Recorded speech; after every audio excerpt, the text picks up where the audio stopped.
হেই কি অবস্থা সবার, এখন কথা হবে ইনসাফের যে সেকেন্ড পোস্টারটা সেটা নিয়ে। তো প্রথমে শরীফুল রাজের একটা লুক রিভিল করা হয়েছে যেটা আমার কাছে ফ্যান্টাস্টিক লেগেছে, বাট সত্যি বলতে এই লুকটা আমার কাছে খুব একটা ভালো লাগেনি। এই ব্যাপারটা কেউ খেয়াল করতেছে না যে এই পুরো যে লুকটা, মোশাররফ করিম একজন হাই অকটেন অ্যাক্টর, তো তার লুক দেখে এখানে আমরা বুঝতে পারতেছি তিনি একজন ডক্টর। সো এই যে পুরো ইয়ং লুকের সাথে দাড়িটা কি কোনোভাবে যাচ্ছে? আমার কথা ধরে নিলাম দাড়িটা যাচ্ছে, হাইপোথেটিক্যালি স্পিকিং দাড়িটা যাচ্ছে, বাট দাড়িটা কি কোনোভাবে ন্যাচারাল মনে হচ্ছে?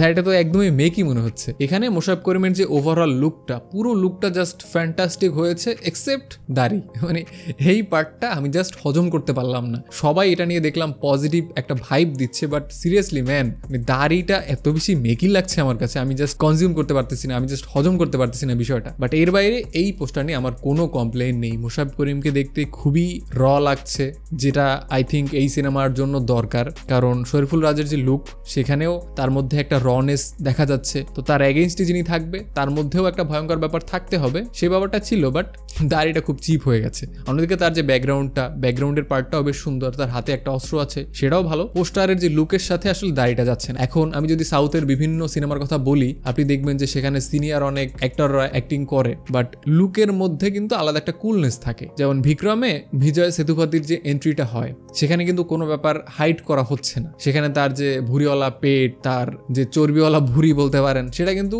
দর্শকের সামনে দেখাচ্ছে, কোনো হাইড করার কিছু নেই। এখন বাংলাদেশি অডিয়েন্সও তো আসলে জানে যে মোশাররফ করিম কোন লেভেলের একজন অ্যাক্টর, সো তাকে যদি ক্লিন শেপ করেও এখানে দেখানো হতো, আই গেস বিষয়টা খুব একটা খারাপ লাগতো না। দাড়ি দেখিয়েছে সেখানেও সমস্যা নেই, বাট দাড়িটা দেখতে খুব মেকি লাগছে। অন্যদিকে ওভারঅল যে লুকটা, তার লুকটা এত বেশি ইয়ং, মানে তাকে পুরো লুকে যত বেশি ইয়ং দেখাচ্ছে, তো সেটার সাথে আসলে দাড়িটা সিঙ্ক হচ্ছে না। সো আমি বলতে চাচ্ছি দাড়ির স্পেসিফিক এই পার্টটা আমার কাছে একদমই ভালো লাগেনি, বাট এর বাইরে পুরো পোস্টারটা আমার কাছে ঠিকঠাক লেগেছে। সো আমি যে ব্যাপারটা মনে প্রাণে বিশ্বাস করি যে প্রত্যেকটা বয়সের মধ্যে আসলে আলাদা একটা কুলনেস আছে। মোশাররফ করিম এখন যে বয়সের একজন মানুষ, তো তিনি যদি হালকা গোফ রাখে, যেমন চক্করে ছিল, বা হালকা দাড়িও রাখতে পারে, তো সেই ব্যাপারটা কিন্তু তার সাথে যায়। এসব মেকি ব্যাপার আমার কাছে খুব একটা ভালো লাগে না পার্সোনালি। তো এই যে ব্যাপারটা বলছিলাম যে প্রত্যেকটা বয়সেরই আলাদা একটা কুলনেস আছে, সেটাকে হাইড করার কিছু নেই, বরঞ্চ সেই অবতারে বা সেই লুকেই যদি ইনহেন্স করে, সেই লুকটাকে একটু ইনহেন্স করে নায়ককে ক্যামেরায় দেখানো যায়, সেই বিষয়টাই আমার মনে হয় যে দর্শক বেশ ভালোভাবে নেবে। সাউথের এরকম অনেক অভিনেতা আছে